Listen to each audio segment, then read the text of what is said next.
I know it's very uh, wild for someone to imagine that all Indo-European languages were at one point the same, but that was the case. And for the people that don't know what Zoroastrianism is, could you give a little bit of a historical background? This is an ancient religion that has definitely impacted other religions that came after.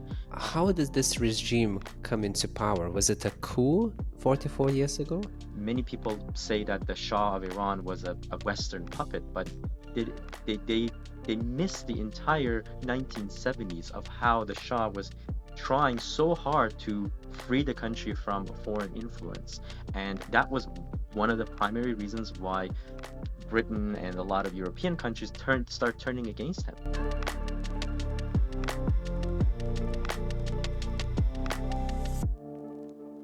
Good day, Bahador. Good day, Paulius. How are you? Thank you, I'm great. It's a great pleasure having you on the show today. Thanks for joining. Oh, thank you so much for having me. For those who don't know who Bahador Alast is, could you quickly introduce yourself, maybe mentioning who you are and also, of course, introducing your YouTube channel? Sure, thank you. So, by profession, I am an engineer because a lot of people who know me through my YouTube channel may not know that. I work full time as a mining engineer and have been for 14 years now. But my YouTube channel, which is something that I do on the side as a hobby, a passion, something I love, is to compare different languages and cultures and find commonalities and similarities between them. Like I said, it is a hobby of mine, but it has grown to be quite a popular channel. I have over close to 300,000 subscribers right now, and it's something that I do for fun. I involve many different languages. It's not focused on like one region or one group of languages. And my goal and intention with it is to bring people closer together, but also make it educational and entertaining. Oh, very cool.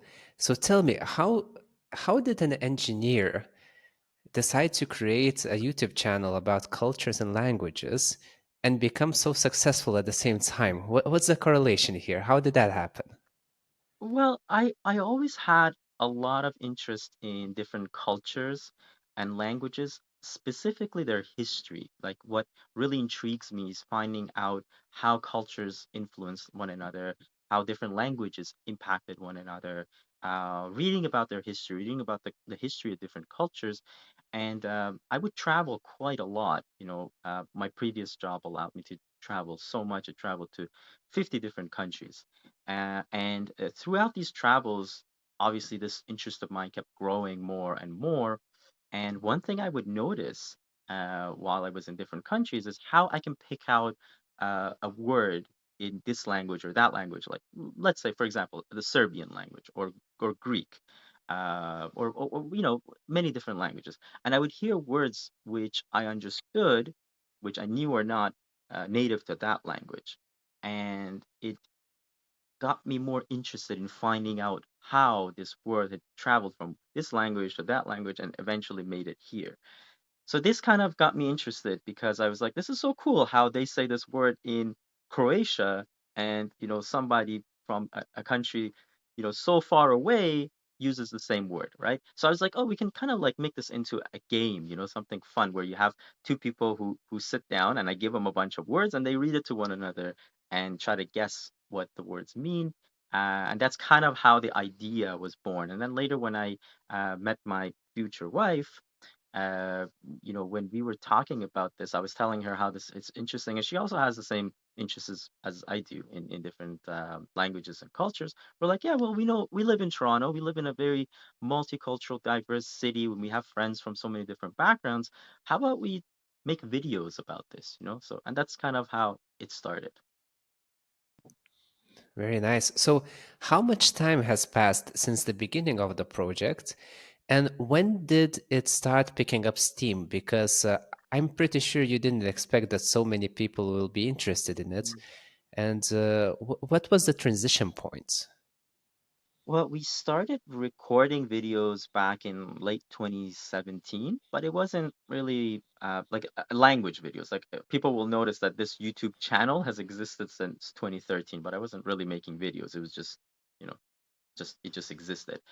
So late 2017, we made a couple of videos, and then we noticed that okay, this is being watched, and it was just between us and just friends, very close friends. And then we noticed that it's being watched by more than just a few people that we know, right? And I was like, oh, let's ask more people if they want to get involved. And eventually, we started throughout 2018 is when it began growing, right? It was, ga gaining a lot of subscribers. You notice that the channel is growing, right? And eventually it wasn't just friends and relatives and friends of friends, or it was a lot of subscribers who live in the city of Toronto who would reach out and say, hey, I want to be part of one of these videos. So that's when I knew the channel has grown. And this is sometime I would say in late 2018, 2019. That's when that started happening. And was it interesting to find a specific connection between two very distinct languages? Because most probably some people know that, let's say, Spanish and Italian language can be mutually understood, or maybe let's say some other kind of family like Lithuanian and Latvian. They are not very intelligible Right. to one another, but still they're close relatives. So, was there some kind of a relation that you found that shocked you, or maybe even a couple of those? So, as I mentioned early on, it was really when I was in Serbia. I mentioned the Serbian language because I was in Serbia. That's where when I would pick up Persian words being spoken in the Serbian language. And at the time, I wasn't as familiar. Now, I'm talking about this is over 10 years ago, right? When I was in Serbia. At the time, I wasn't as familiar with the history of how this happened. So that got me interested. So that, even though Serbian and the Persian are both Indo-European languages, I could tell that these are not words that are shared among all Indo-European languages. These are definitely terms that have somehow found their way from the Persian language to the Balkans, and there's a history behind that, right? So this is what kind of like got me more interested because I would notice words that are not um, they don't share the same root. These are like loan words that went from one language to another language to another language and eventually made it somewhere else. So this is the part that kind of got me more interested, right? Because if we're talking about a shared roots between, say you mentioned Spanish, Italian, say Portuguese, or, you could look at Germanic languages, you can look at Iranian languages, you could look at many different family groups, and you'll see that, okay, well, these two terms are the same or very close, even though maybe the way they're pronounced is a little different because they share the same root. But in a lot of cases, that's not the reason why there are words in common, and there's a history behind it all the time. And you have mentioned the Indo-Iranian language family, which is a subgroup of Indo-European. And Hmm. I know that you are a native Farsi speaker, which is another word Yeah, for Persian, if I yeah, am correct. yes. And as I know as well, you have grown up in Iran and then moved to Canada 15 years ago, if I'm correct, or a little bit more. A little more than that, yeah. Okay, and what are your fondest memories from Iran, if you still have memories from living there? Well, I was quite young when I left Iran, so looking back at the time when I was a child, one thing that I do miss, which we don't really have here, is very large family gatherings. Going to my grandparents' place, which was not in the cap, which was not in Tehran, which where we lived. We travel outside of the city and we go to this kind of like massive place where my grandparents were, and all of our relatives would come, our families would get together, and they had this huge garden, and those are the things that as a child, that's what I recall and really miss, because I was 10 years old when my family moved away from Iran, and it was you mentioned it's actually a little longer than it was 27 years ago, right? 28 years Okay. ago almost, right? So it's there aren't so many memories that I have, but the one that I do recall the most is are those large family gatherings, and also going out to like the mountains, going to like places that are very distinct. You know, there's a lot of people don't know about the diverse nature of Iran. There's so much, there's so many like there's mountains, there's snow, there's it's not desert. You know, there's like a small region of the country that's just desert. There are beautiful beaches, and you know there's so many, there's you know, especially the northern part of the country, it's so lush and green, you know. So those are the things that I miss a lot, because within like a day you can go from the a super green part of the country to like to the mountains, and then you could travel a little bit further, you go to the desert, and then you drive back and you're back in the mountains. It's uh these are the memories that I have as a child, and I miss that a lot. And I'm pretty sure that as diverse as it is in terms of geography of the landscape, it's probably as diverse when it comes to people and ethnicities that are living in Iran. Because even while I was doing the research about the languages, well, of course, Persian, although many people might not know that it's Persian that is the official language of Iran, but there's also Azerbaijani, Kurdish, Armenian, Assyrian, little known languages to most like Gilaki or Luri. Though those are very tiny minorities, or maybe they're not even tiny, and there's a lot of diversity in terms of the tongues of the country. So how spread out are those communities? Are they interacting with each other? Do they live together, or they're more maybe living in different parts of the country? How intermingling are the different ethnic groups inside Iran? Absolutely. I mean, just to give you a quick example, my dad's family is Azerbaijani. My mom's family is not, right? And you know, this is quite common for people of different uh, ethnic groups to marry one another. What is not so common is the different religious groups marrying one another. So you mentioned Armenian and Syrian, and those are spoken by the Armenian and Assyrian minority in Iran, and they tend to maintain kind of like they remain within their own communities, and that's understandable. I mean, that is whenever you're a very small minority, that's very understandable. The same way with like um, Jewish Iranians or Zoroastrians in Iran, which is because they're very small communities and they tend to stay together. But when it comes to the ethnic groups, the different ethnicities, there's a lot of intermingling, there's a lot of mixing, and you mentioned that Persian is the official language of the country, and that is used as the medium. That's the language that people from different ethnic backgrounds will use to interact with one another. Also, you mentioned the Zoroastrianism, which is the ancient religion of Iran. And you said that there is still a small community of people that identify themselves as Zoroastrianists or Parsi, if I'm correct. Is that the right words? So I'll explain that. Please do. Parsi is the term used for the Zoroastrians that left Iran around 1400 years ago after Islam and settled in the Indian subcontinent. So India and a very small community still in Pakistan.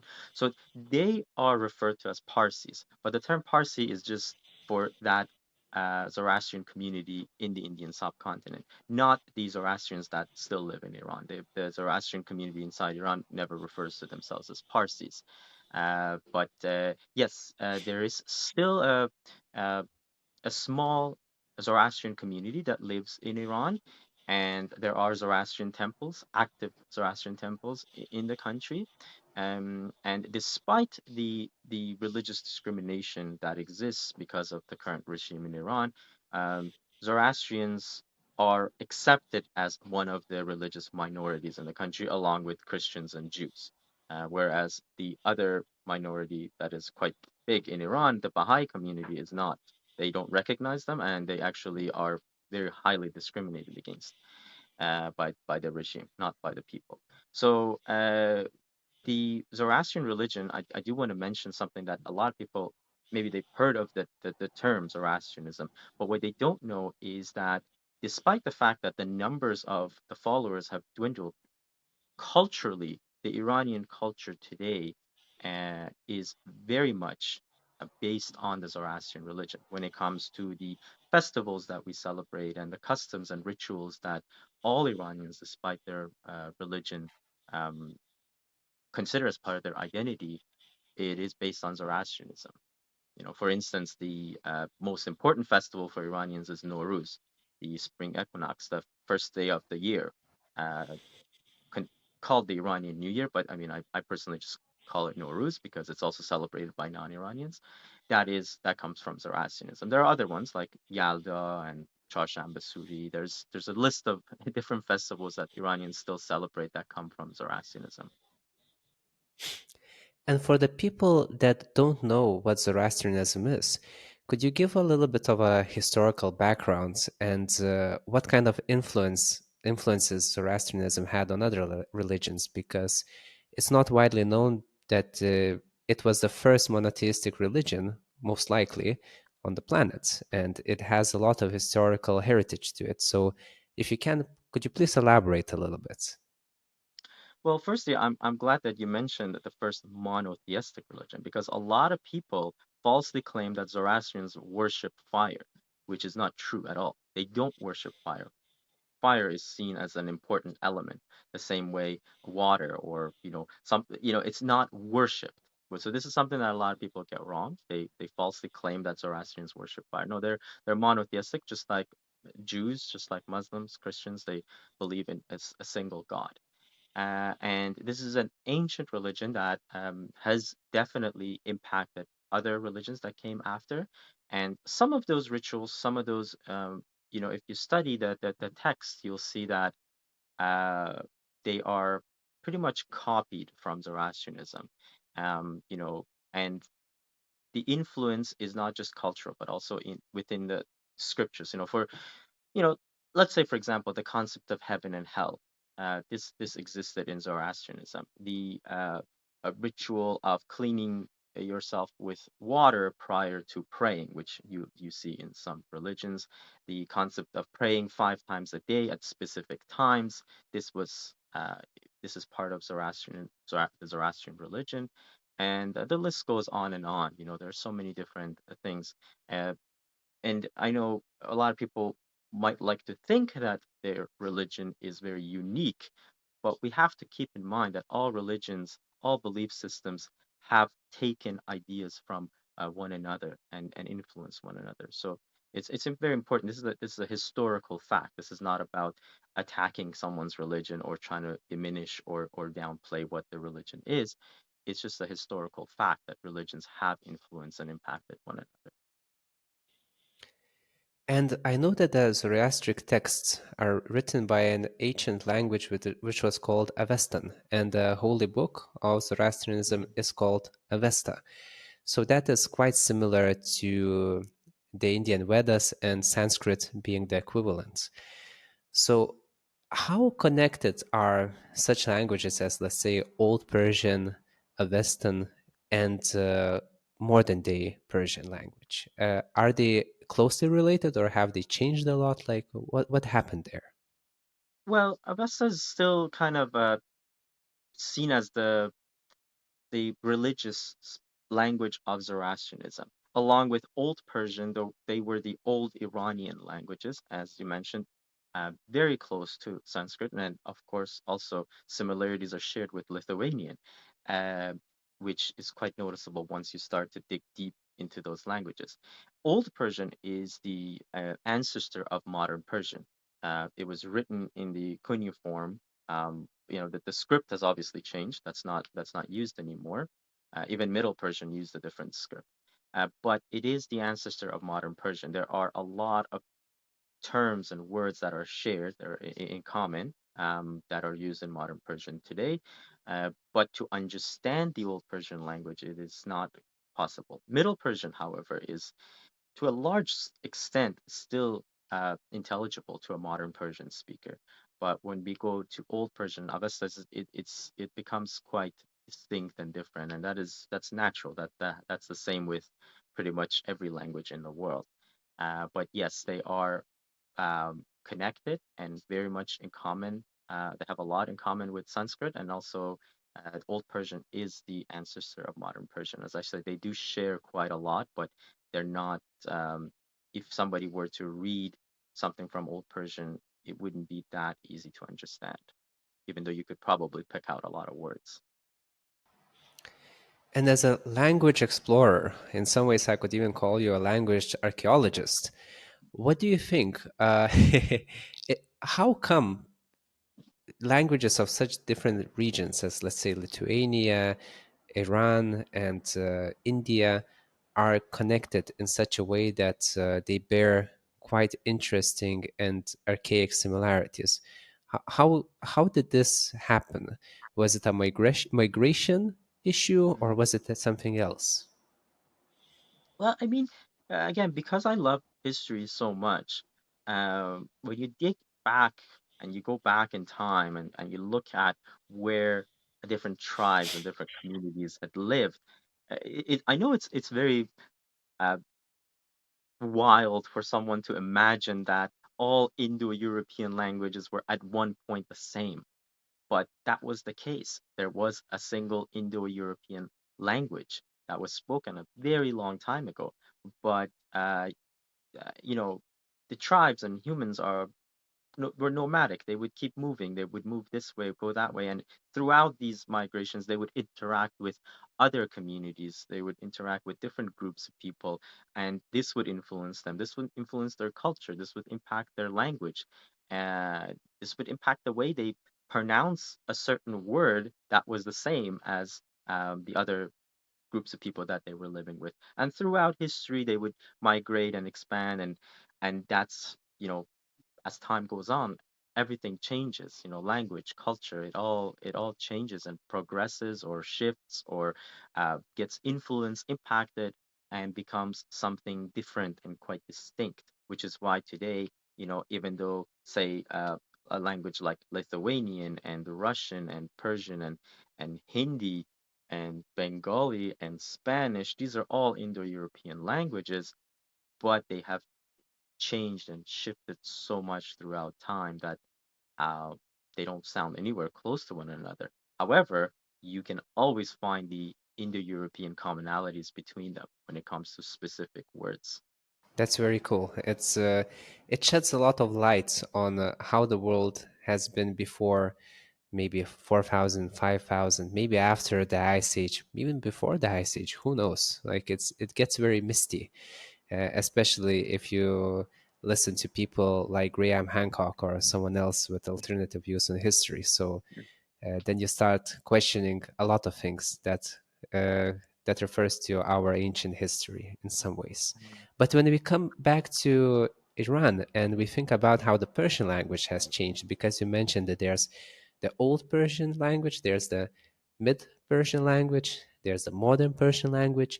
So did it change because of certain shifts in the life of Persia and Iran, like different kind of, there was Alexander the Great, there was the spread of Islam, there were so many things happening. So could you speak a little bit about the transitions that your country and what has been before the country went through?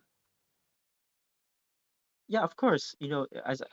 As I mentioned, there was the Old Persian language, the Middle Persian, and Modern Persian, and what these shifts are kind of very natural. This change that changes, for the most part, it's very natural because you look at other ancient languages and they've also gone through a process of changing. What we see, like from Old Persian to Middle Persian, is the the change of the script is quite obvious. A lot of people think that prior to modern Persian there was one script that was used, but that's not the case.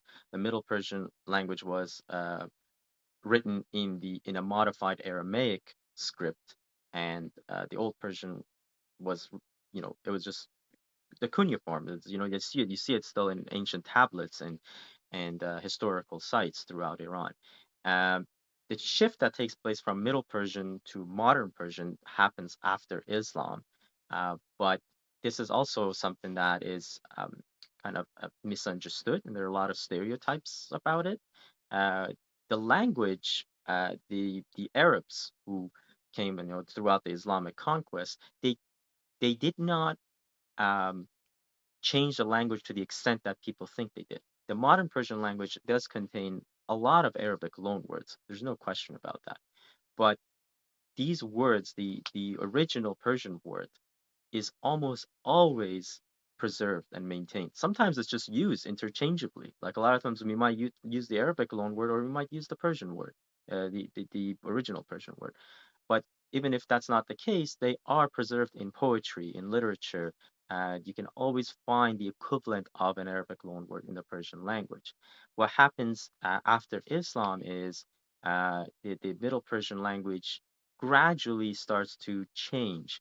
And a few centuries after Islam is when the script change takes place. And this is also something that people don't know much about. So they think that the Arabs forced the Persians to change their script, but that was not the case. Arabic became more like the lingua franca of the region, the same way English is the lingua franca of the world. And that's why a lot of languages have adopted to use the Latin script.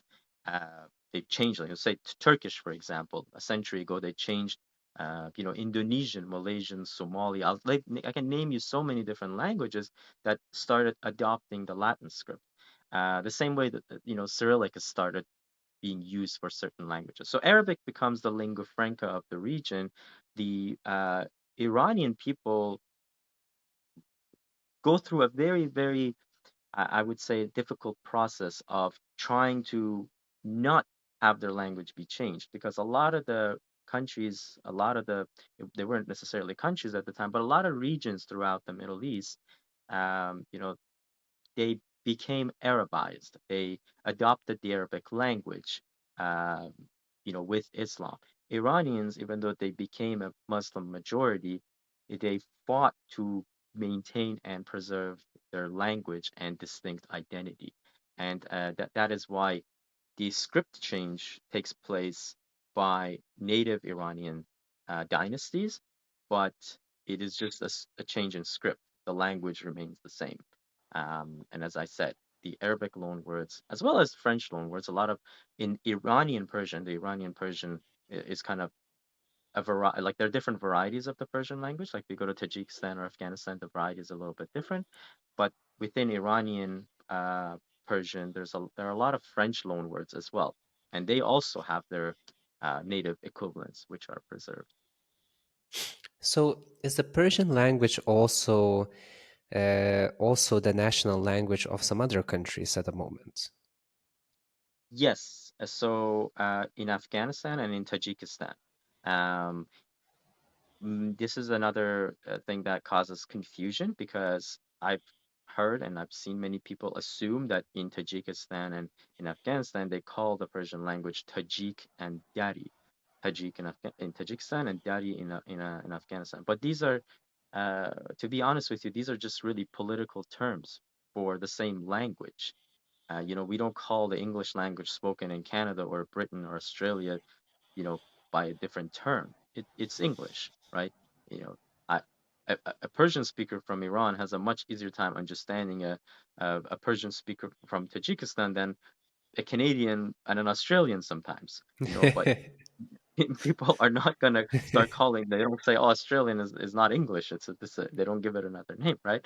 Like we can easily understand one another. If I speak to somebody from Tajikistan, as well as a large communities within Uzbekistan, because uh, as you know yourself, being from Lithuania, a lot of the former Soviet republics, the boundaries are just very randomly drawn. They're not based on where like ethnic or people who speak certain language are living. So Uzbekistan today, the boundaries of Uzbekistan, a huge part of it is uh, drawn to include the Tajik speaking communities, which technically should be part of Tajikistan. But I mean, that, I don't want to get too political here. But the point I was trying to make is that in Uzbekistan as well, there are cities where the majority of the people are native Persian speakers, and we can also like communicate with them, even though it's not the official language of Uzbekistan.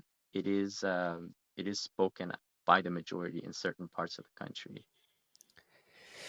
Yeah, that's absolutely true that sometimes the geopolitical map gets divided not according to ethnic, linguistic, or other boundaries.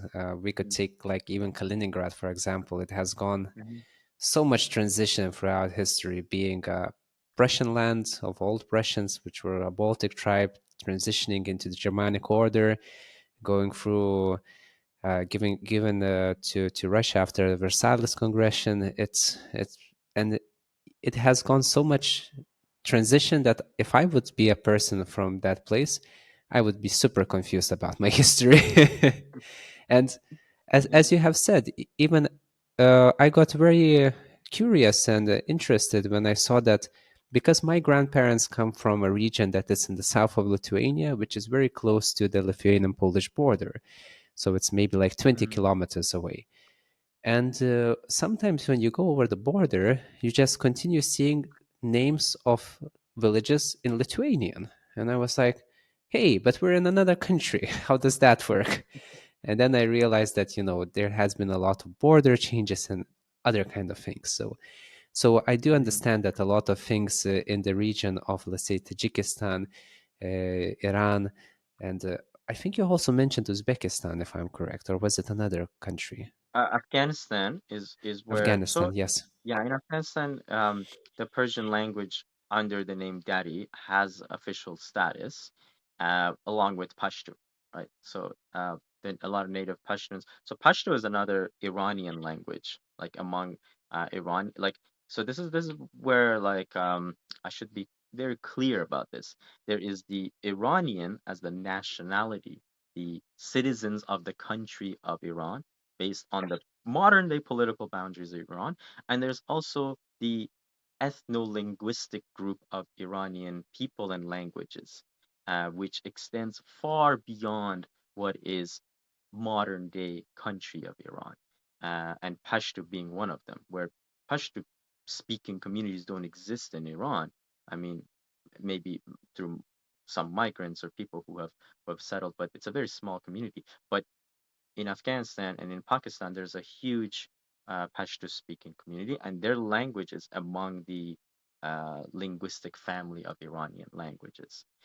So the country of Afghanistan is also very diverse when it comes to ethnicities and languages, and so a huge part of the country speaks Pashto as their native language, and a huge part speaks Persian as their native language. But both of those have official status in the country. There are also numerous ethnic minorities and smaller groups of people in different languages. Well, that explains a lot to me because actually my girlfriend's father grew up in Tajikistan. He was not originally from Tajikistan, but due to the world wars and Nazism and other kind of situations happening in Europe at that time, he and his family moved away and settled in Tajikistan. And he Mm-hmm. had stories about some of his relatives that would always go. They were like traders, and they would go through different countries and just change the hats and pretend they're locals. And just because the languages were quite similar, and they were able to learn the differences between each language, they could pretend as though they were locals and get some benefits from doing that. So I always I always found the story very entertaining and very fun, and now I do understand the background of it a little bit better. Yeah, absolutely. I mean, there are so many different ethnic groups, but they're also at the same time very much connected with each other. They share a common root, although the languages have, diverged and become different. They do share the same root, and that's why a lot of times they can understand a lot of what the other side is saying, but they may not be able to speak the other language. But that goes the same. That it's the same with a lot of different Iranian languages, where if I hear somebody speak the language, I can probably understand what they're saying for the most part, or the context, but I wouldn't really be able to speak back to them in the language. I can speak Persian and they'll probably understand what I'm saying. Gotcha. And when you have moved away to live in Canada, You were quite young, as you have said, you were 10 years old. So I'm pretty sure when you came there, you started learning English, or have you started learning before? Uh, I didn't really speak much English when I came. Nowadays it's different. The young generation in Iran is um, they learn, it's very common for them to be able to speak English. But at the time it wasn't. I'd taken some classes. My parents put us in some classes, but I didn't really, to be honest with you, I didn't speak English. Like that is the best way to put it. I just knew some words. But at the age of 10, especially when you want to learn something, it was very quick. It was a very quick process. Within a few months, I was able to just like talk and communicate with people. And then after a Wow. year, it just became very smooth and easy. And after that, did you pick up some other languages, or also maybe when you came to live in Canada, you were already speaking some other tongues? Uh, I wouldn't say that learned any other languages fluently. I don't speak other languages, but I became familiar with them, which is why when I listen to other languages, I can understand it, but I wouldn't be able to speak them. I wouldn't be able to communicate. I can't read. I can, if I read Persian and English, I can read and write fluently. These are languages that I can say I can speak as somebody who's native, somebody who um, can fluently speak the language. But when it comes to other languages, I wouldn't say I speak them, but I can definitely understand a lot. There are quite a few languages where when I hear people speak, I can pick up the context, I can pick up what is going on, but I wouldn't be able to speak back in their language. So, in a way, knowing the Persian language would bear some benefits as knowing, let's say, Russian language, because when you know Russian, you can understand quite a few Slavic languages. The Mhm. same with knowing French. If you know French, you can understand quite a lot of Romanic languages. If you also know Latin, that helps a lot because my girlfriend, she knows French and she has studied Latin. And when she came to Portugal, she understands quite a lot. Of course, she cannot say Of course. anything, but while reading, at least, she can comprehend certain things, which was very delightful for her. And it helps her learning process as well. So if you decide to learn Farsi, most probably it would help you to understand different kind of dialects and tongues of the region. You have already mentioned Afghanistan, you have mentioned Tajikistan. I don't know about Uzbekistan or other regions, but probably it's something like that main language that you know, and you can then start to comprehend and understand other languages easier. Yeah, oh, for sure, definitely. In Afghanistan and in Tajikistan, they basically speak a variety of Persian. So they're mutually intelligible. A lot of times we might have trouble with certain things, but that is purely based on accent. Or certain words. Some words are different. That's for sure. But there are many different languages and many different, um, some people may call them dialects of the Persian language, but that also becomes political as well in some cases. Right. But there are a lot of different languages, extending outside of Iran. Let's say, for example, a language like Urdu, which is spoken in Pakistan and spoken in India, and Hindi. Hindi and Urdu are pretty much the same language, um, just written in different scripts. Uh, Somebody who speaks Urdu, someone who speaks Hindi, they can just speak to one another. Both of these this is a language that has had a lot of Persian influence.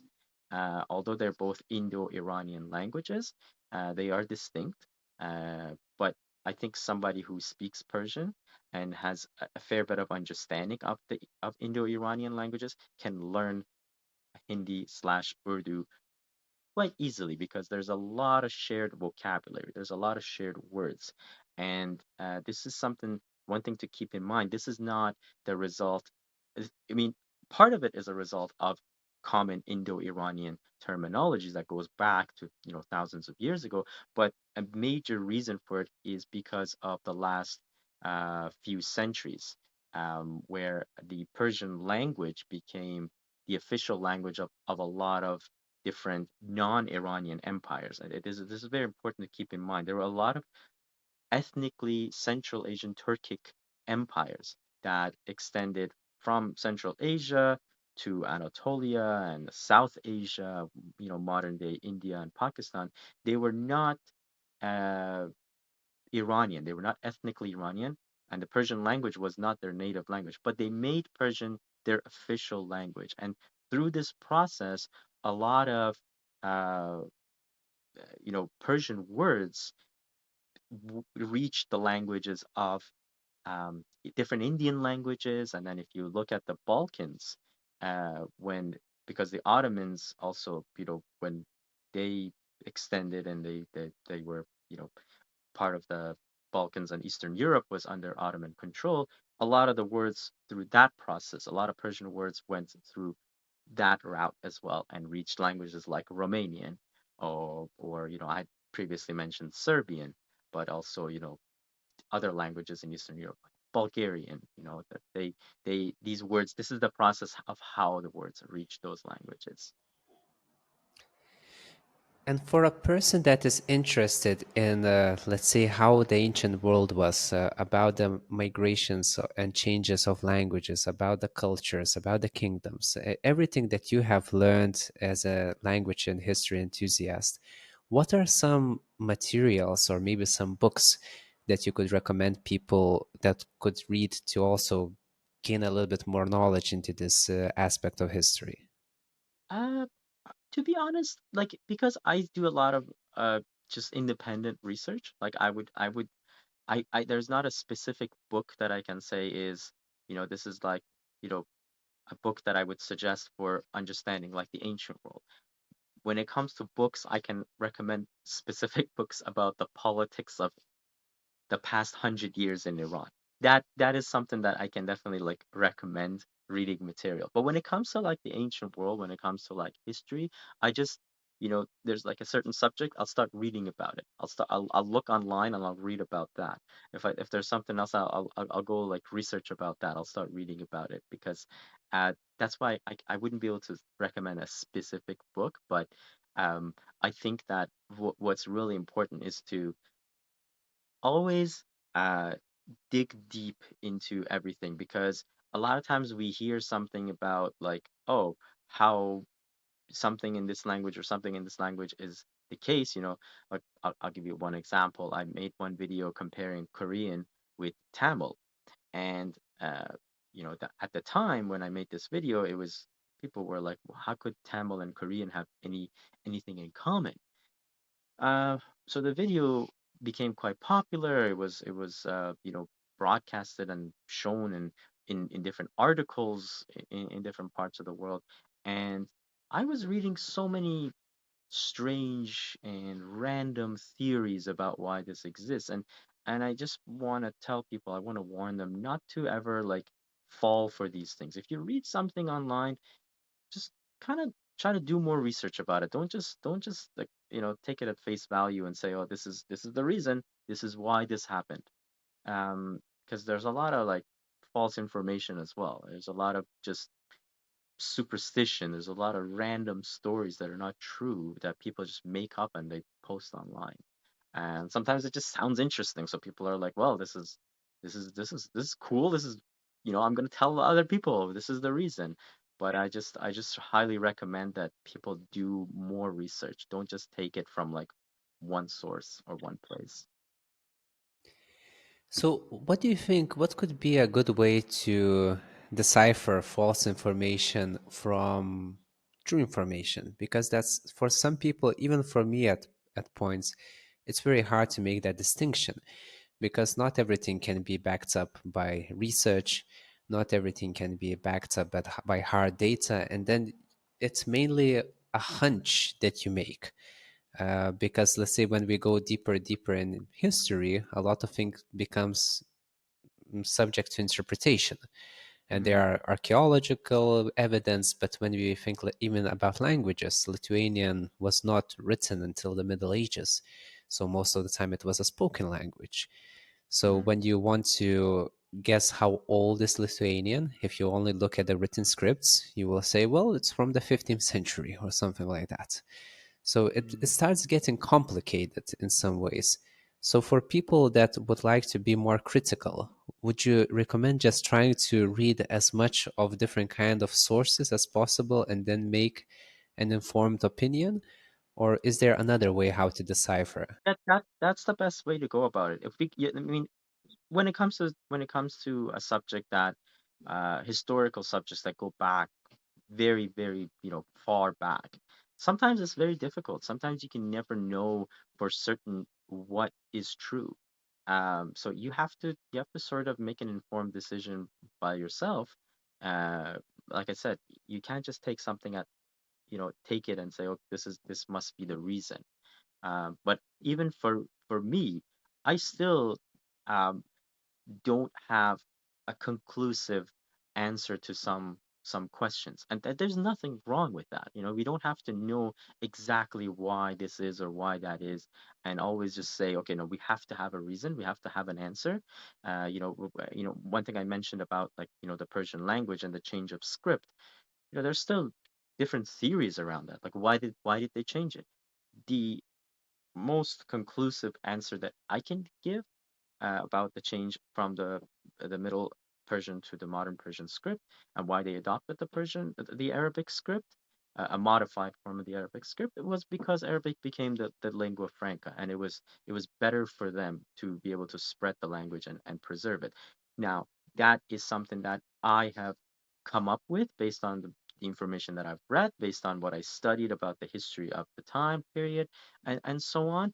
But that is not 100% conclusive answer. If I find something else that makes more sense, and if I find more information, more historical facts, I I would say, well, I was not 100% correct about this, right? This is one example of something that I'm not, saying I'm 100% sure this is the reason, right? So the same goes when we go back over 1,000 years, 1,500, 2,000 years ago.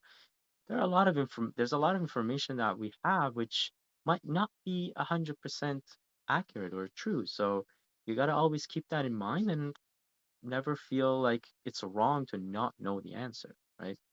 We just do the best that we can. We always do research and we always dig more to find out more. Well, unfortunately, many people are fairly lazy to do that. So whenever they pick Mm. up an idea, if it sounds appealing, they'll just lean onto it and form their identity around it. So not many people like doing research. It takes time, it takes effort, and you can get confusing opposing opinions. Then you have to make decisions. So Correct. unfortunately, that's not the process that everyone goes through. But I'm really glad that people like you who are interested in history and interested in languages are able to actually go a few steps deeper and to unveil some very interesting commonalities between diverse cultures and diverse peoples. And when we come back to your project, I know that you are looking for specific people from specific countries to do, let's say, language comparisons. Mhm. Are there any people or any languages that you're currently in the hunt for? Well, Lithuanian, right? We'll, Yeah. we'll we'll make a video. We'll make a video together pretty soon, because Lithuanian is such an interesting, intriguing, and amazing language, and I have several different ideas. But aside from that, I don't actively reach out as much as I used to because there are so many people who contact me and they want to participate. So I do my very best to try to involve them. Uh, First and foremost, that's my priority when it comes to the videos. But if I were to mention languages that I am actively looking for, and for people who are fluent and interested and willing to participate, they would be native indigenous languages in Canada and also the United States. So native languages that are spoken in North America, because I have a bit of familiarity with them. Not to speak those languages, but as far as their history, because being a Canadian, I do a lot of studying and research on Canadian history as well, and so I'm always very interested in being able to feature those languages and dig a little bit deeper into their history, and also help some of them preserve the languages which are kind of dying out. But that would be the one, those languages, native. Uh, indigenous languages of Canada and the United States. And are there still many people that speak the indigenous languages? And is it hard to find them? So I used to work in a part of Canada in the Northwest Territories, which is far north, say the North Pole. Actually, the best way for me to like explain to people, the best way to explain it for people is to say the Alaska of Canada. Whenever I was like traveling and I was trying to tell them where it is, it's like, well, look at where Alaska is, and just come over to Canada. It's kind of where it is.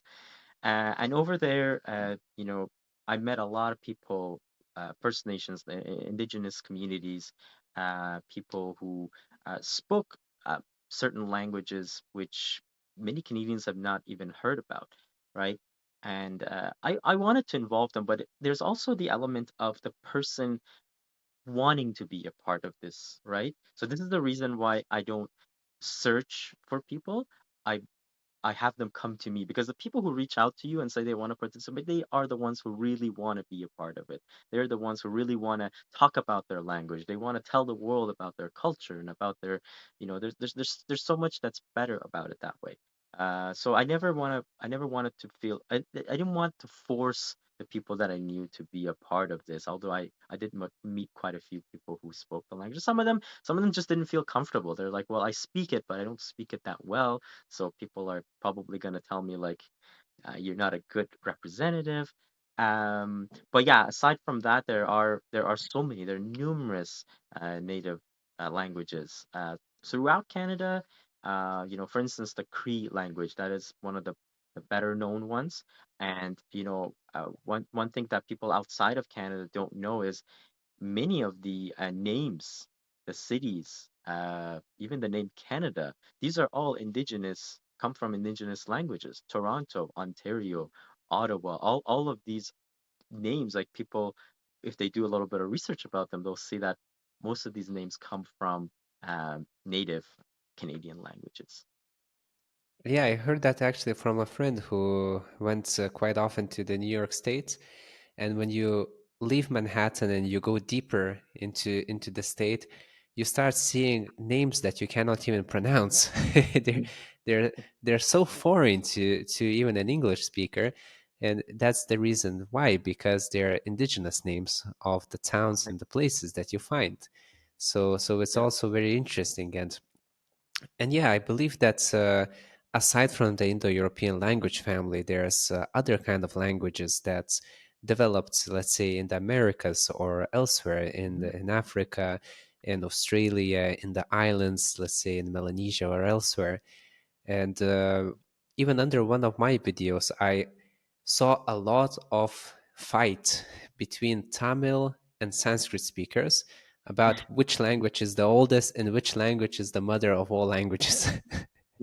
So there's always a feeling that you want to have that, like, from one thing everything else came out, which is Mhm. actually true when we think about Indo-European languages, because Mhm. most likely it came from the same language, but that does Mhm. not encompass the whole world. So whenever you want to make research about languages that are outside of Indo-European language family, is it more difficult to find information about them, or is it also fairly easy to get a context? It depends. I mean, say for example, Semitic languages, right? I find Semitic languages and their history to be very interesting as well.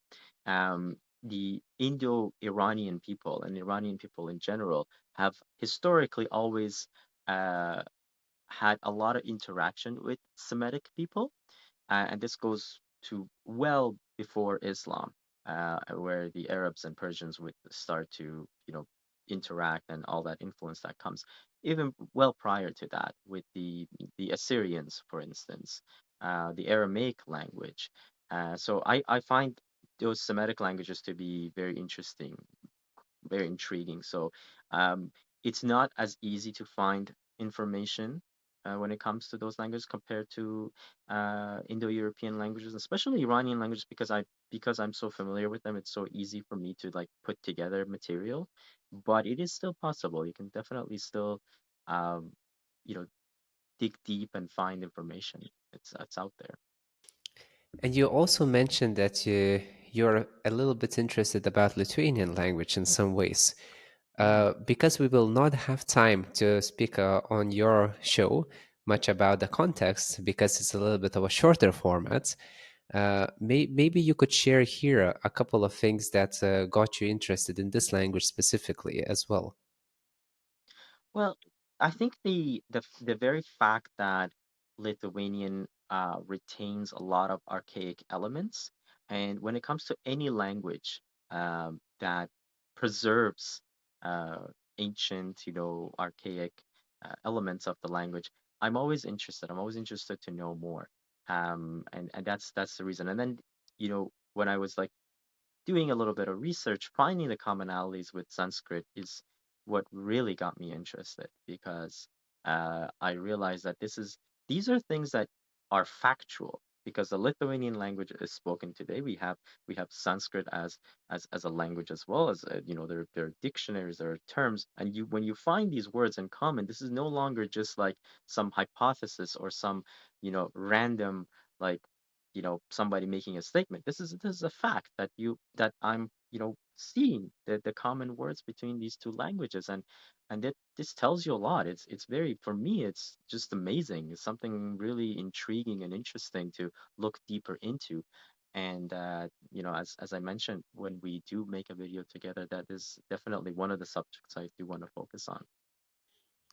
And I wonder if we would be still able to find some commonalities between Lithuanian and Persian.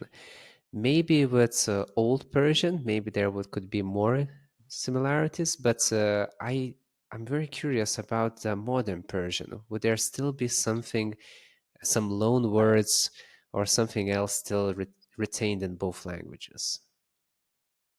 Definitely will be, but not as much as it would be with Old Persian. So that is also a subject to, perhaps we could even do a video with Lithuanian and Old Persian, because I do know people who are studying Old Persian as kind of like, you know, real like academic study of the Old Persian language. So I would be able to have people who can represent the language and pronounce the words in the correct way and know the specific terms. So Cool. And I also want to respect your time. I know that we have like 15 more minutes to go, or something something similar to that. And I still have so many questions to ask you, but no I'll problem. try to pick out the most important ones for me at the moment. So Sure. one one common one is that many people, as you have said, misrepresent Iran as a Arab country for various Mm. reasons. And I feel like that's one of the most common stereotypes about Iran. But most probably there are other stereotypes. And what do you think? What are the most common stereotypes that need to go because they're misinforming the people about the place and the people of the culture? And also maybe close to that, why do people confuse Iran with Arabic? So let's say Iranians with their Arabs. So what is the confusion here? Sure. Well, the first thing I do want to mention is I don't like to say that we are Iranian and we're not Arab. I don't like to say it that way because almost sounds like um, we are against Arab people. It's not about racism. It's not about discrimination. It's just the fact that we are two distinct groups of people, two distinct languages, two very distinct cultures, which have influenced one another. Another point I do want to make is that even though the overwhelming majority of Iranians are not Arab, there's a very, very tiny Arab minority that is native to one of the provinces in southwest of Iran. And to me, they are just as Iranian as everybody else. Just because they're ethnically Arab and their native language is Arabic doesn't make them um, not part of the nation of Iran. So I just want to make that very, very clear. But as far as why people make this confusion, well, for one, because um, the countries, Iran and the Arab world, are right next to each other. For the most part, although independent numbers show something different. The overwhelming majority of the Arab world is Muslim, and the majority of Iranians are Muslim. And I said some independent numbers show something different because a lot of recent research shows that only around 30% to 35% of Iranians actually identify as being Muslim. But that is a different subject to talk about a different time. But as but because of that, because of the religious element, and also because the script, the Persian language, is written using a modified form of the Arabic script. I say modified because the base is the Arabic script, but the Persian language has added more letters to it. There are four additional letters that don't exist in Arabic, and that is to make it be suitable for the Persian language. Uh, these are the main reasons, just because they're in the same region, because of religion, because of the script that's used to write the language, a lot of things like that. The other thing is that a lot of people want to say that um, they say, well, Arabs look like this or the Persians look like that. If you go to Iran, Iran is such a diverse country. You'll find all forms of appearances. You can find many Iranians that look like a typical person from an Arab country. You can also find Iranians who are much darker, much lighter skinned. You go to northeastern part of Iran, you'll find Iranians that look Central Asian or even East Asian. This idea of like genetics governing what your identity and culture is, to me, is just ridiculous because we are a very diverse nation. We have so many different appearances, so many different looks. That's why when someone tells me you look like this, you look like that, I'm like, yeah, sure. I mean, I could pass for this in this country, I could pass for that in that country. It doesn't really matter. That's not what defines my culture or what defines my heritage or identity. But back to the point is, these are the reasons why many people do confuse Arabs and Persians and think that Iranian people are Arab. As far Understood. as sorry, no, I was going to say, as far as the other point that you mentioned about the stereotypes and what people, assumptions that are made about Iranian people, it ties into the point that I just made, is because of the current ruling regime in Iran that's been in power for 44 years. A lot of people, especially for myself, I've noticed this when I traveled a lot. I go to countries where maybe they've never really met or interacted much with Iranians. They assume that Iranians are just like that regime, very extremely religious and super conservative and all of that. But the reality is so different.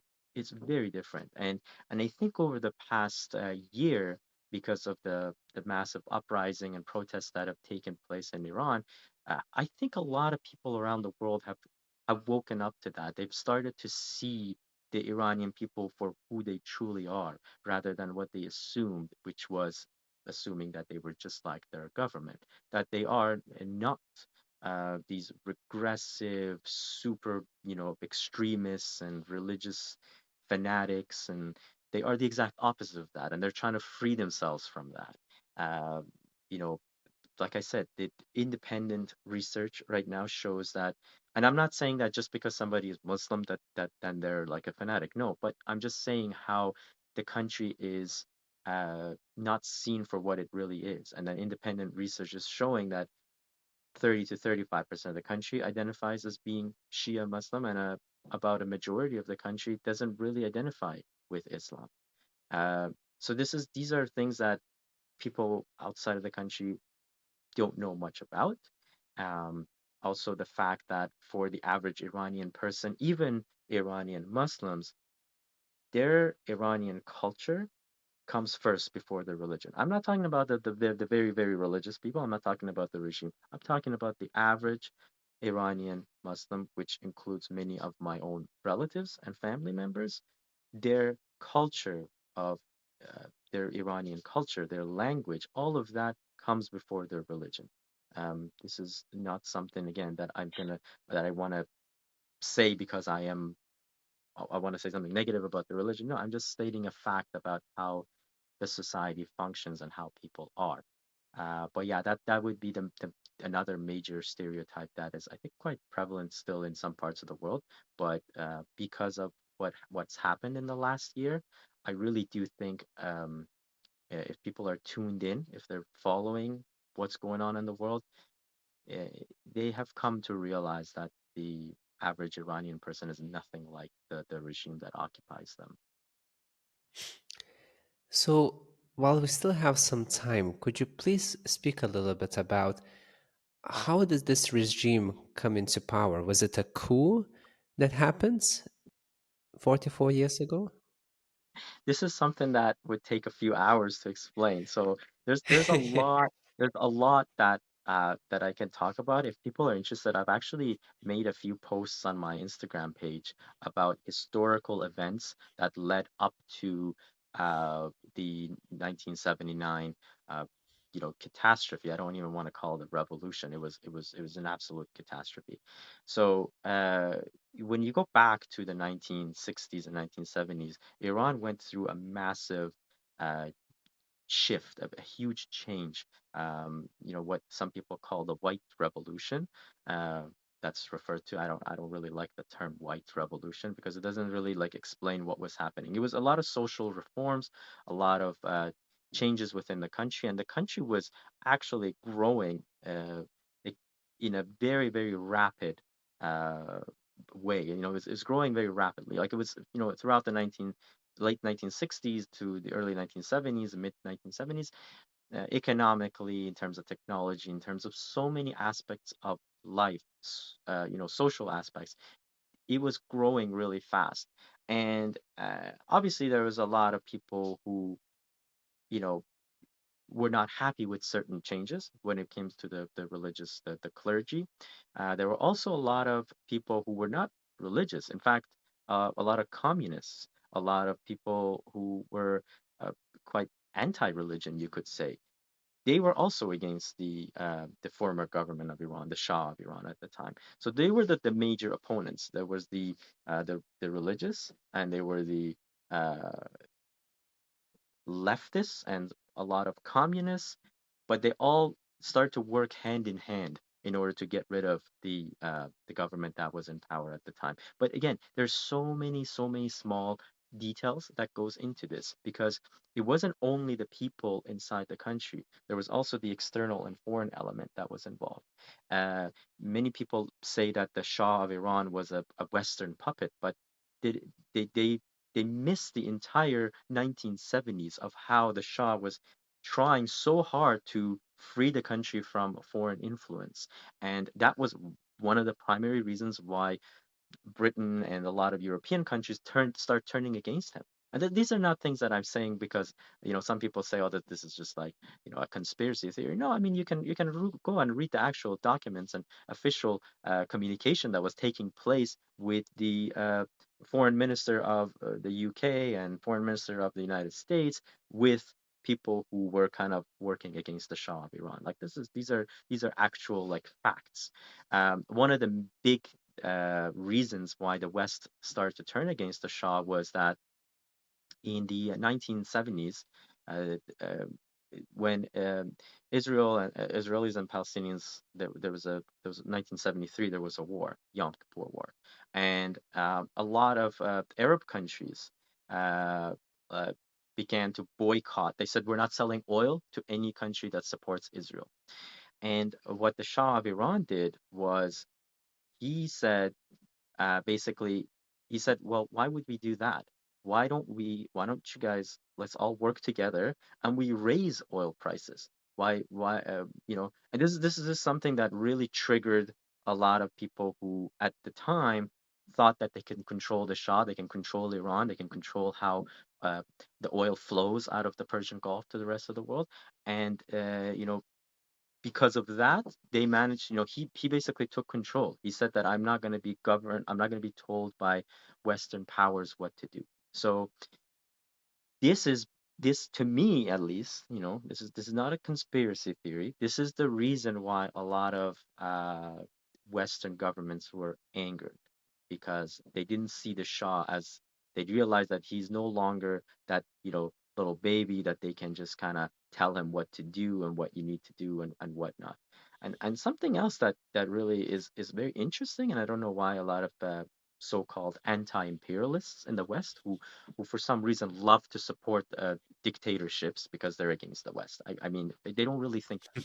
I'm not trying to insult anybody, but it's just frustrating when I come across people who say they're against imperialism and they support a brutal dictatorship in Iran. A lot of them don't realize that Terrible. Khomeini, who uh, takes over the country in 1979, he was living in France. He was protected and sheltered by the French government, supported by the United Kingdom. They gave him the best equipment, the best of everything to spread his propaganda.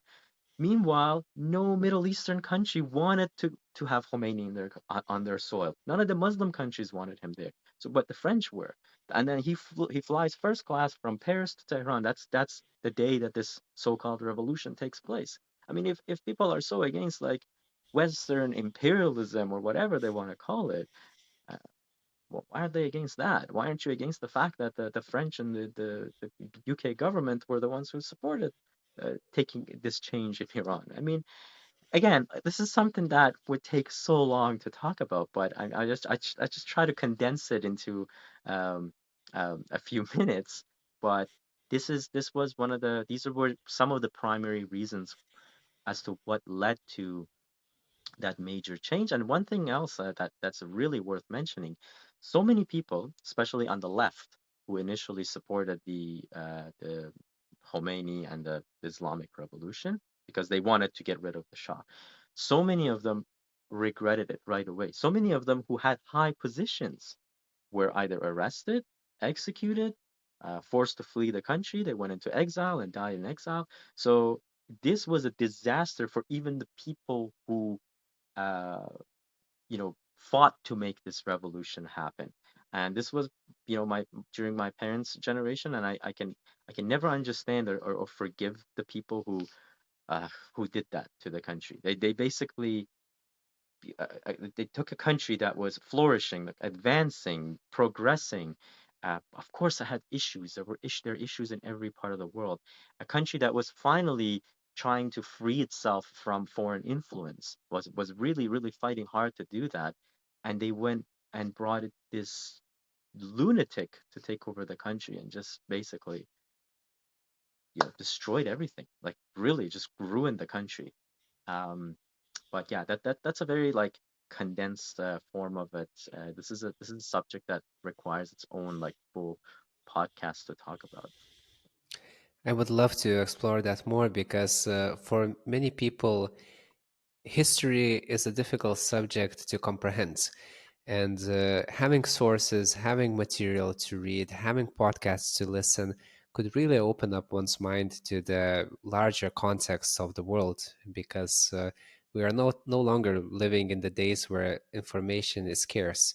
Only Mhm. interest, curiosity, and the willingness to investigate is scarce. And maybe not as scarce as it was before, but still rather.